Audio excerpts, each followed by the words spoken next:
I go, I'm putting on. Putting on, putting on. Everywhere I go, I'm putting on. Putting on, putting on. Everywhere I go, I'm putting on. Putting on. Where you from? Welcome to Popcorn Sports on the Popcorn Entertainment Network. I'm your host, Mike Kyle, and welcome yet to another episode of our Why You Should Root for every team in the NBA for the 2018-2019 season. I, of course, am not alone for this series. I am joined here by Gavin Shall, at Gavin Shall on Twitter. He is the host of the Locked On Nets podcast, as we are here today to talk about the Brooklyn Nets. Gavin, introduce yourself, man. Oh, yeah, thanks a lot, Mike. Yeah, no, I'm really excited to do this. I was telling you before we started recording, I genuinely love the idea for the series. I think it's really cool that you get to kind of hop around the whole league. Like we're so locked in on the Locked On Podcast Network, because that's essentially our business model, micro pods focused on a single team. So it's nice to be able to be part of something kind of expansive where you're going across the country. I really enjoy that. Absolutely. I'm very, very excited to have you on here. So let's just kind of dive into the general... Actually, before we even get into the general overview, the first question I just completely forgot to ask you is, how did you get into covering the Brooklyn Nets? You know, it was a pretty convoluted path. I heard about... well, first of all, I grew up dreaming of doing NBA. I had two dreams. I wanted to be a play-by-play broadcaster, and I wanted to cover the NBA. Ideally, those two would cross over at some point, but I certainly wanted to pursue both individually, and I got really lucky. I grew up in New York City, and I went all the way cross country for college at Arizona State, and it was funny because the Suns were always kind of my second or third favorite team growing up, because like every other like middlingly athletic white guy, I loved Steve Nash. Steve, favorite player of all time, right? Yeah, it's everyone. It's every one of us. So he was a blast to watch. So I always love those Suns teams, and I don't know why, they just always seem like, even though in reality it's a little bit of a drab place, there was something always magical in my mind about Phoenix, just because of those Suns teams and the clear and obvious joy they brought to that community. I'm sorry, I'm going really long form on this, but no, it's cool. Go ahead. Go ahead. Yeah. So I love those Suns teams. I went to Arizona State, and I think I would never tell anyone this, but I think in my mind it was a little bit just because the Suns were there. And what was perfect about it was I was at the Cronkite School of Journalism there, and it was only 8 blocks away from the Suns arena, so we had easy access. I think my freshman year, I had again, growing up in New York City, it's very difficult to go to Knicks games because it just gets very expensive. And even though they were largely mediocre to terrible while I was growing up, once they got Carmelo Anthony, tickets got really expensive. So I think I went to more Suns games in my first 2 to 3 months of school than I did in an entire lifetime growing up in New York. So I was really hooked at that point. And then my final 3 years of school, I was lucky enough to be able to cover the Suns because they're very generous with student media, and they allowed us a whole lot of access. So that was surreal. All of a sudden you're walking around, you're seeing all these guys you've admired for years, like Eric Bledsoe, Goran Dragic, Isaiah Thomas was on that first team, and you're kind of in the thick of it. So I was really hooked at that point, and I said, look, there's no more fun league to cover. There's no league with more insightful players. There's no league I'm more consistently interested in. And then my senior year came around, and I saw that David Locke, the Utah Jazz radio broadcaster, started this podcast network where every NFL team, every NBA team would have a podcast. So I emailed him again, I badgered him, I tried to convince him to let me do the Suns one. He wasn't biting because he, I think at that point, was more set on the idea of having someone more established covering the Suns, which, again, totally reasonable, but he couldn't find anyone in the world who wanted to cover the Cardinals. So I did that for a year. I moved back to New York, and I realized at that point, similar to the Cardinals, there was very little interest in covering the Nets. I was here already. I thought it'd be a great opportunity to get involved in the New York media market, stay fresh on podcasting. So I've been doing that for the last year with my co-host Josh Bass, and that has been an absolute joy. So that's the long form version for you. Yeah, just a friendly reminder, this episode is about the Brooklyn Nets, not the Phoenix Suns. So with that, let's slide into some general overview here. They joined the NBA in 1976. They were named the Nets after, obviously, the Nets of a basketball hoop. One of the most unoriginal team names, but I think that kind of plays into some of the joy around the Nets. I don't know. Their colors are black and white. They have 19 playoff appearances, 0 championships, and they play in the Atlantic Division with Boston, Philadelphia, New York, and Toronto. So hang on real quick. So obviously you're still kind of new into the Nets scene. Yeah, I grew up a Knicks fan. Right. So what has that just transition been like for you? Obviously it's been some years going from the Knicks to then obviously the Suns, like you mentioned, now the Nets. But what is that cross borough mix been for you? It really surprised me last year because obviously the Nets, in a lot of ways, you can make the case going into last season, they were in arguably the worst situation of any NBA team. And you want to go back to before Sean Marks got there, you could argue they were like, let's exclude the Clippers because they're their own unique form of terrible. They were in the worst situation of any NBA team in NBA history with just the loss of 3 years of draft picks. There was no discernible talent on the roster. They didn't even necessarily have a lot of cap space. So it really was just a flat out disaster, especially given the expectations when they initially made the move to Brooklyn. But then last season, this team was a joy to watch. They weren't exceptionally good, but simultaneously they were far from the worst team in the NBA. They were competitive night in and night out. They played a really enjoyable style. And you look at the metrics behind Kenny Atkinson's season as coach last year. And the Nets, in terms of shot selection and their ability to limit good shots on the other end,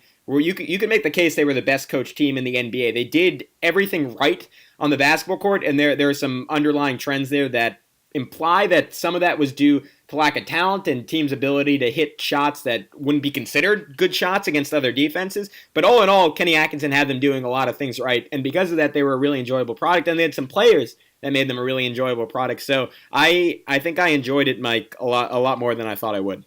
Yeah, that's interesting, and that's actually a really great segue into my next segment here, and that's obviously recapping last season. So just for those who don't know, they went 28-54. They missed the playoffs. They were better than expected, and that's something that you touched on. That's something I think that everybody just kind of like realized because the Cavs had the Nets pick all after the Kyrie trade, and the whole year we're like number 1 pick, number 2 pick, like we're gonna like the Cavs are gonna get a top 3 pick, and no, it turned out to be number 8. And I agree with you. It's like even like if you look at last year's roster, like there's talent on that team, but there's not enough of it to be overly competitive. But there's enough talent to be competitive game in and game out.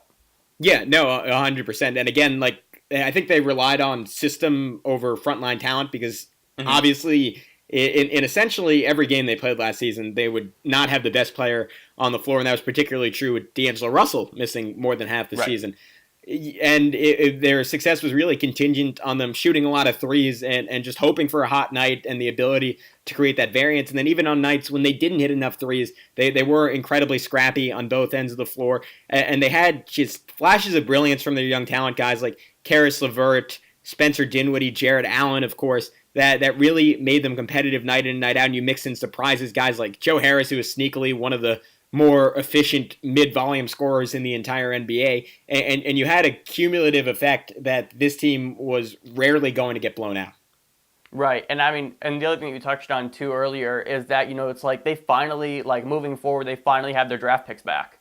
Like, and that's the thing with the Nets, it's like, the past 4 years or so, they haven't been able to move anywhere because they haven't been able to have picks to, rack up that top-tier talent while they were bad. And so now it's almost like they're resetting, and so now going forward, their projection is going to be almost through the roof.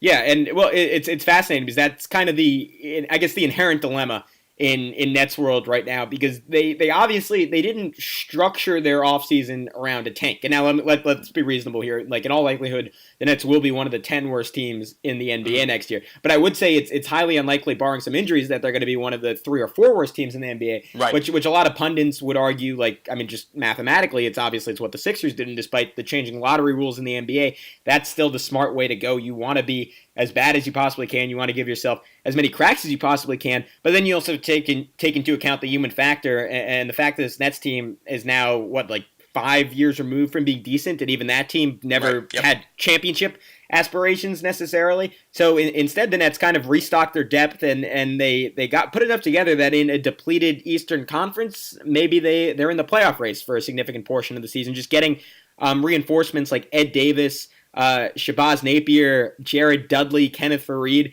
Again, these guys aren't going to change your world, but considering last year they were largely playing guys who shouldn't have been in the NBA in those spots, players like Quincy Acey, Isaiah Whitehead, these guys are really quite the significant upgrade. So I think the Nets in a lot of ways could be better, which is somewhat counterintuitive now that they have their own pick, but I think Nets fans will ultimately appreciate it. So let's shift gears now to this roster. And you've already mentioned a lot of players that I have on my list: D'Angelo Russell, Kenneth Reed, Alan Crabb, Damari Carroll, Rondé Hollis Jefferson, who I love, Spencer Dinwiddie, Jared Allen, and Karis LeVert, among others. What can you make of this roster? Because I'll tell you this. When I was putting this show doc together and I was going through the Nets roster, it's like there's talent here, but there's not enough of it. But I mean, it's like Damari Carroll's a name, Kenneth Reed's a name, D'Angelo Russell is a name. Like, they have guys there in place.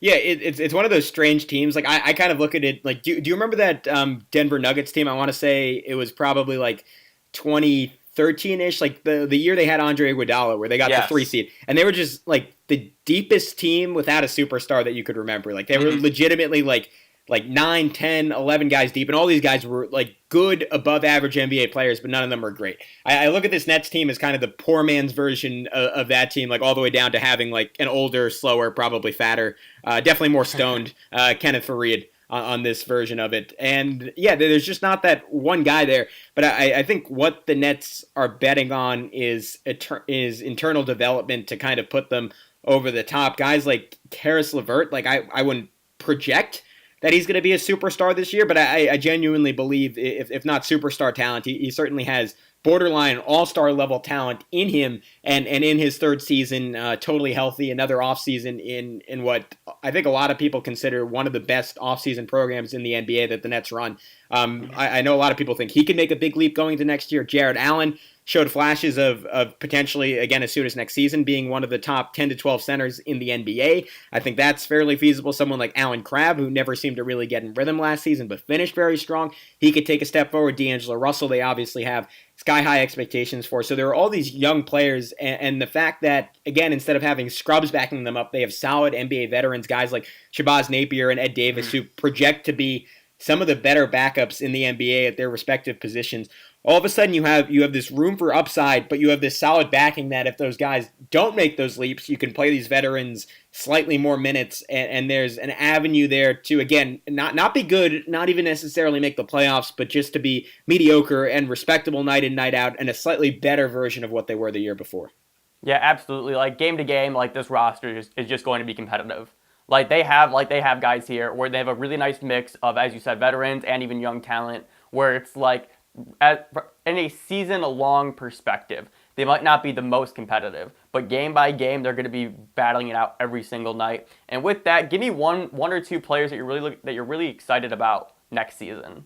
Yeah, I mean, I think I gave it away there. Karis LeVert is someone I'm extraordinarily excited to see. He was a guy who I admittedly didn't know a whole lot about going into last season, and he was legitimately, in my mind, one of the most fun players in the NBA to watch. And I'm assuming a lot of people don't get to watch him, because I can't imagine why, if you don't live in the greater New York City area, you'd be tuning into Nets games. I'm not sure if they maybe had one total national TV game last year, but I'd highly recommend it. Go on whatever your favorite YouTube highlight page is and look up Karis LeVert, because just his ability to break guys down off the dribble at 6'7", get into the lane, contort his body, and it's not even necessarily as a scorer, but just to make passes. Like, he'll just twist and turn around double and triple teams and find guys like Jared Allen underneath the basket, and he's slowly but surely adding a three-point shot to his game. It was a little bit inconsistent last year, but if he can get that down, I really believe he's going to become one of the more dynamic young players in basketball, and kind of similar to, I mean, not necessarily stylistically, but in terms of production, a guy like Jamal Murray, who gets a lot of hype. Like, I genuinely believe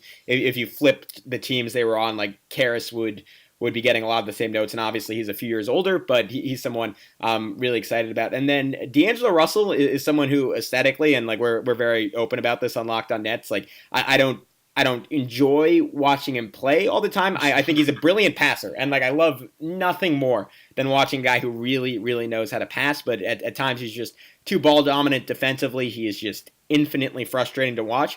But he's kind of the swing vote on this Nets team next year. If he can take a leap that changes the entire trajectory of their franchise, that means they're going into next offseason maybe looking to acquire superstars, but maybe not a point guard anymore. Maybe they're not so concerned about not having a top 10 pick if he's really, really good. Like he's the one guy on this team that you look at and you're like, okay, I could see him being an all-star in the next 2 or 3 seasons. And again, there's a lot wrong there. So I think this season is really kind of make or break for him, as harsh as that is for a guy who I think is just going to be 22 this year, only entering his 4th season in the league. But I think that's ultimately the reality, and he'll shape whether or not they trade arguably their best player from last year, Spencer Dinwiddie. So I'm very curious to see what he does this season. Yeah, I think it's just interesting, like, like the path of D'Angelo Russell and what he does on the court. It's one of those guys where it's like, you watch him play and you're like, ooh, that doesn't look good. And then you check the box score after and you're like, all right, it wasn't as bad as I thought it was. As you said, obviously aesthetically pleasing. It's not always there. And with LeVert, it's like, he's just a playmaker. Like, he just goes on the court and just makes plays. It doesn't matter really who's guarding him or what's going on. He finds ways to just put the ball in the hoop or, find the guy open in the corner. It's like he just makes the right basketball play. Yeah, no, 100%. And I don't know if he gets enough credit for that, because he's obviously listed as kind of a guard-forward hybrid, but he really does have some point guard instincts that at 6'7", if they're honed and the Nets continue to put the ball in his hands, it's really interesting. Mm-hmm, absolutely. And with that, let's kind of shift gears now to the fan base and the fun around the Nets. So this is the first thing I want to throw out, just because I think it's just important for people to know. So Jay-Z used to own a portion of the Nets, but then he sold it once he started Rock Sports. I guess I feel like that's important. Obviously, the hip hop and basketball culture just in New York and everything in the Brooklyn area, like, it's just huge. And it's like I really wonder why the Nets don't try and market that more. Just because they're so interconnected and everybody knows that. Like, there's just some weird relationship between the two. Like, why haven't the Nets tried to even, like, just push that culture just a little bit? Do you have any thoughts on that? I would just say, just in general, the Nets have never really had a coordinated marketing campaign. Definitely since moving to Brooklyn. I can't say I know much about it before that. But it's always been like they're just throwing a lot of stuff against the wall. Because obviously, when they first came to Brooklyn, like they tried to have this cool factory, like you said at the beginning of the podcast. They went with these black and white uniforms, like just trying to almost like be like a step above the rest of the league. Like, yeah, we're from Brooklyn. Like, no one can really, like, there's no other city that can, like, or I guess Brooklyn's a borough, but can match that inherent cool factor that comes with Brooklyn. But it never really manifested itself, and I think that just because, like, the team itself hasn't necessarily been that hip, because like the first iteration was all these older players. It was like a washed up, like Deron Williams or Darren Williams, I'll never get that right. And he was kind of the leader of this team, and then you had a washed up Paul Pierce, like a semi washed up Kevin Garnett, and it was just all these like disparate older players, and they didn't really necessarily capture that cool identity. You just got the feeling like, oh, like these guys are like mercenaries, no one is ever going to think of Paul Pierce as a Brooklyn Net. No one's ever going to think of Kevin Garnett as a Brooklyn Net. Like, I bet like 10 years down the road, 20 years down the road, I ask anyone, like what teams did Kevin Garnett play for? Like 90% of NBA fans are like not even going to think to include the Nets on there. So it was just like this weird, like, I guess, clash between like the guys they had in their team and like the attitude they were trying to promote. The mascots at the time were in these weird metal masks. They looked like Daft Punk, and it just like it wasn't like, it just was never really coordinated. Now I think under Sean Marks, like every single aspect of the organization is significantly healthier, and they do have this young team. They do have this cool team that is genuinely fun to watch night in and night out. So I think as they continue to develop, and like 2-3 years down the road when this team is winning like 45 to 50 games and they're in the playoff race every year, I think you could kind of see that marketing campaign come in. But like the whole thing is that, like, I think if you're going to pursue that route, you have to be able to back it up on the court, and right now the Nets simply haven't, because like you look at like pregame intros and like they do have hip hop in them. They do have a lot of stuff trying to like invoke just like the playground atmosphere you get like whenever you go and play pickup in Brooklyn. And it's just not necessarily reflected on the court yet. And when it is, I think that could be a really powerful marketing tool for the team. Yeah. Absolutely. It's like I have my notes here. I'm like, in the next few years, like I feel like the Nets are just gonna be like a hot team to root for, and I like, especially like just because like obviously, like as you said, like once they solidify it on the court, and then it's like, because that's the thing, it's like once you solidify your mentality, like your mantra, whatever, on the court, then everything else kind of follows suit. And so for me, it's just like, all right, when does that happen for the Nets? Because it's like Brooklyn's like a cool place. I haven't been there, but like from everything I've seen on the outside looking in, it's kind of like, all right, like this is dope. And so it's like, I'm just waiting. I'm waiting for that to happen. Like when the Nets when the Nets finally become good in Brooklyn. Like, that's the thing. It's like, obviously, New Jersey, like, they had Vince, they had Richard Jefferson, and they went to the NBA Finals a few years, you know? And so now that they're in Brooklyn, like, they kind of have to, like, make that transition still into being relevant in that city and then pushing it forward from there. But let's talk about Nets Twitter for a second. I don't know how invested you are in Nets Twitter, but I sure know that, you know, as the host of the Lockdown Nets podcast, plug, you interact with some Nets fans from time to time. So what can you make of the Nets fans? You know, I really, like, I genuinely, like, appreciate the Nets fans. Like, I genuinely, like, am of the opinion, and it might be, like, the New York supremacist in me that, like both Knicks and Nets fans are generally, like, I don't know. Like, it doesn't, like, it seems like the average NBA fan, just in general, is, like, much more intelligent and well-read on the game than ever. And, like, you can credit guys like Zach Lowe for that. Like, and there's, like, again, like, a million different writers that are, like, consistently ensuring that, like, fans know more than they ever did before. But I think that's particularly applicable here in New York. Like, guys, I mean, people everywhere just love basketball. And I think they're really hungry to learn more about the game. And you certainly have the passion for that on the Knicks side. Like, I think the Nets side, like, there might be more of a pseudo-intellectual approach, and maybe that goes in with, like, the Brooklyn aesthetic of, like, these, like, deep-thinking, like, hipsters. But, like, I know just even on, like, Nets Twitter, like, you obviously, like, in any fan base, like, I don't want to say, like, you have your idiots, because that's, like, a little harsh and, like, a little bit of a stretch, but you certainly have your people who, like, don't necessarily know what they're talking about as much, and, like, are sometimes, like, aggressive and, like, what I would consider, like, dramatically wrong opinions. But then I think like, by far and wide, like, the majority of them are really well read, really reasonable, and I just, like, I think it's just such a testament to Nets fans that they genuinely appreciate what Sean Marks is doing, and the fact that operating with a bare cupboard, he was able to get guys like Karis LeVert. He was able to just use cap room to get someone like Jared Allen. He was able to acquire DeMarre Carroll and get a pick along with him. And then Carroll turned out to be, like, either their best, second, or third best player last season, signing someone like Joe Harris off the scrap heap, who, again, was quite literally the most efficient drive scorer in basketball last year. He was better than LeBron James in that category, which is just astounding. So he just put together this decent team with, frankly, nothing to work with. And the fact that Nets fans can recognize that and appreciate that, I think that's a real testament to how smart they are and how well they know basketball. Yeah, absolutely. Do you have a specific moment that sticks out to you when you think of, like, Nets fans or Nets Twitter? You know, I can't really say I do. I think I'll say this. Like, there's the speculation that they could be in the race for Kyrie Irving and Jimmy Butler if those two guys decide to team up. I think Kawhi's uncle Dennis is based out of New Jersey, and there's some net connection there. Like, all this stuff is really far flung. Like, I'm not like banking on any of these guys coming to Brooklyn. But hypothetically, like, the Nets have a great season. Like, all the young talent really shines through. They have all this cap room. They somehow end up with one or two of these guys. Like, I think there's going to be a freak out, and, like, NBA Twitter is going to be like, wait, there were all these Nets fans. It's like honestly like having, like, a cult just, like, come into, like, the light of day. And I think these guys are going to be really readily visible if the Nets all of a sudden turn it around. And for now, it's more of a low key fan base. I'm not going to make you make a prediction. But let's just say I were to make you make a prediction. Sure, I don't mind. Give me one guy that you think could come to the Nets. Oh man! All right, are we talking like superstar here? Yes, I want you to go superstar. I'm not doing this to pull this up in, like, 3 years and call you an idiot. I just want to see who you think could come to the Nets. Yeah, I don't. Okay, so let's look at it from that perspective. Like, because I think there are three superstars on the market next year. It's Kawhi Leonard, Kyrie Irving, and Jimmy Butler. There's that theory out there that Kyrie and Jimmy are a package deal. And, like, just looking at it on the surface, like, I think it would be insane for Kyrie Irving to leave Boston. Like, given his capabilities as a player, like, I'd consider him, like, one of the top 10 guys in the league. And I think there's a clear delineation between him and the top 5 guys in the league.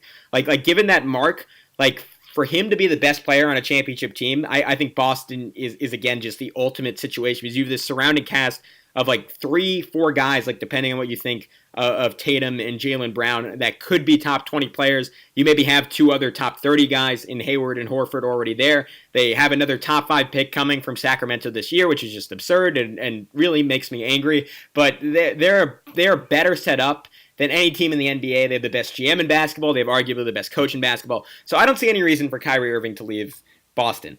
But there is this prevailing theory that he really genuinely wants to play in New York. And I think there was even like J.R. Smith like commented on like some Knicks like fan page Instagram today saying like he thinks it's like very likely Kyrie Irving ends up on the Knicks.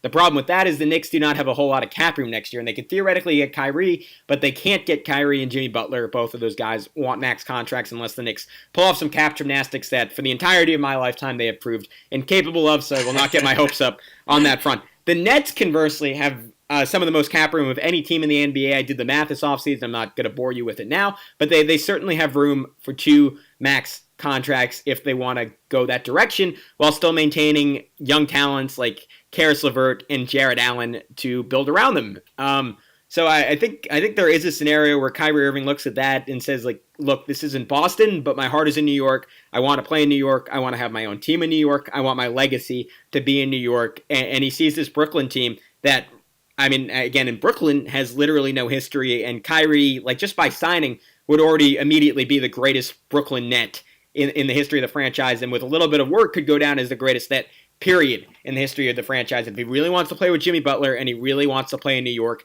the Nets offer him the best opportunity for those 2 things while offering a solid infrastructure, a whole lot of picks, and again, not quite Boston, but one of the better GM-coach combos in the NBA. So I think you could make the argument. Again, I think you'd be insane to leave Boston, but if you wanted to, I think the Nets would be a pretty good option. All right. Wow, that was a mouthful, first of all. Yeah, we did a whole podcast on it, so I was locked and loaded. But that was a very, very interesting take, and with that, I'm going to get you up out of here on this. You have 30 seconds to pitch anybody why you should become a fan of the Brooklyn Nets this season. Go ahead. All right, when you're buying stocks, you want to get in low. You want to get in when it's not particularly hard to. And the Nets are ultimately the NBA version of that right now. They've been terrible for years. They've been mismanaged. They're the butt of everyone's jokes. But hey, this is the first year they're out from under the curse. They have all their own picks. They have a stockpile of young talent. They have guys on Karis LeVert and Jared Allen who are under team control for a few more years who could be all-stars down the road. They have a guy who's maybe a future all-star in D'Angelo Russell. If nothing else, they're fun to watch, and with their infrastructure and with their style of play, I don't see any scenario where they're at least not an enjoyable team for the next 3 to 5 seasons, and in the New York market, I don't think there's much more to ask for. Again, get in on the bottom, get in while the going's good. You want to become a Nets fan. Incredibly well said. And once again, this has been myself, Mike Kyle, and Gavin Shall. You can follow him on Twitter at Gavin Shall. He is the host of the Locked On Nets podcast. Gavin, you got anything else to plug or anything else you want to say, rather? No, Mike. I really appreciate you having me on. I'm looking forward to the rest of the series. Absolutely. Thank you so much for coming on. If you guys enjoyed this video, be sure to leave a like and subscribe down below. We're doing this for every team in the NBA, so you want to stick around for all of that. And with that, we will catch you next time.